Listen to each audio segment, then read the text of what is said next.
In this episode of Remote Trigonometry, we will be looking at an example of solving an equation where we use an identity to help us solve the equation.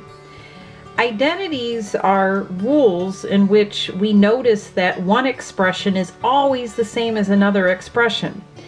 In trig, we first just get exposed to the idea that the periodic trig functions, all 6 of the trig functions, repeat. And so there's a lot of unique relationships between the functions.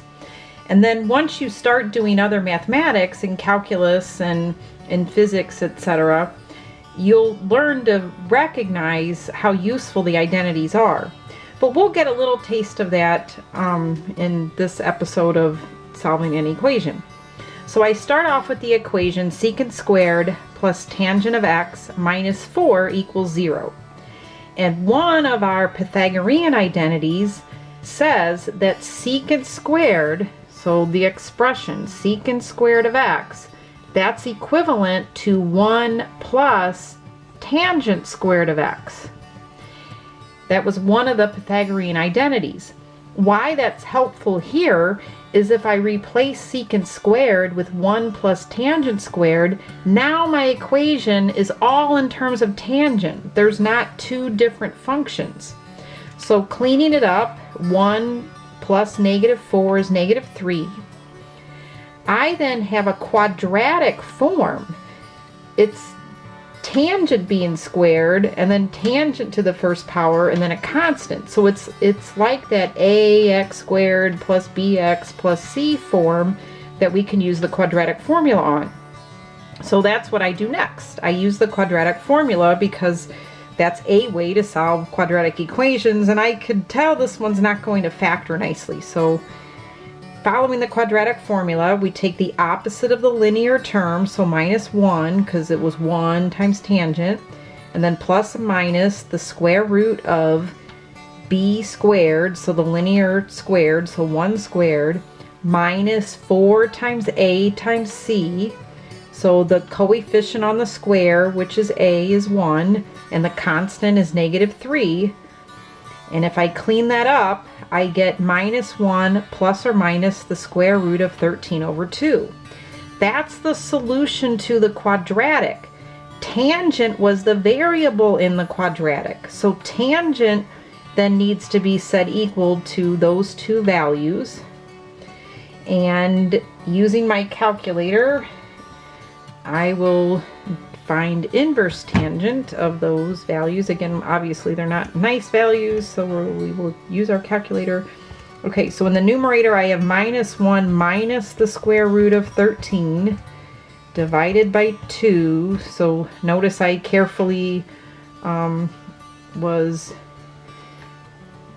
oops, you know what, I wrote that solution over here. But anyway, I carefully typed in minus 1 minus the square root of 13. All of that's in a numerator being divided by 2. So make sure the calculator knows that this whole expression is being divided by the 2. And then inverse tangent, I make sure I'm in radian mode because we're not working with degrees here. And I get negative 1.16. Okay, so that's actually the solution here. And then if we solve for the other, so it's negative 1 plus the square root of 13 divided by 2, I get 0.91613, and that's the solution here. So we'll just draw little arrows. Those are the principal roots. Those are the 2 equations from the restricted range of the official inverse tangent function. But all trig functions repeat, they're periodic, and so if I add any multiple of the wavelength of tangent, I will get other solutions. Tangent's wavelength is pi, so if I add any multiple of pi or subtract any multiple of pi, I will keep getting other solutions.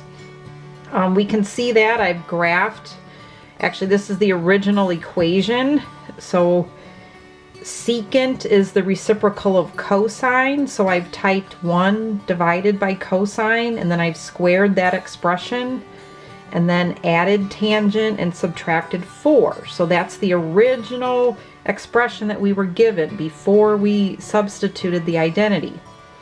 And then I'm going to graph it on the window 0 to 4 pi. And here's our graph, and we're interested in when that equals 0. So let's test the answers that we got. So we think one of the answers is 0.91613, and what do you know? There we go, right on the x-axis. The calculator's rounded, so this really is telling us it's 0. It's just written, it's a very, very, very small number written in scientific notation, so we'll interpret it as 0. And then the other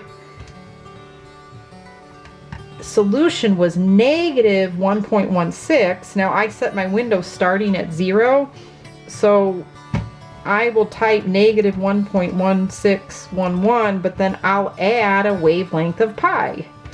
And there we go. There's the next solution. Again, this really does mean 0. It's just the calculator rounded off because I rounded my number, and so we're not getting exactly 0. And then if I type in 0.91613 and I add pi to that, I get the next solution. If I take negative 1.1611 and I add 2 pi, I get the next solution, and so on and so on. 0.91613 plus 2 pi will be the next solution. So we have found the full set of solutions by taking each of the principal roots and then adding n times pi. In the directions, we weren't really told whether to find the principal roots or the general solution, so we have both listed here. The principal root, again, is what you get from the calculator, because the calculator is programmed with the functions to be their official domain and range functions. And so from the official range, these are the solutions. And then in general, you keep getting other solutions by adding any number of wavelengths.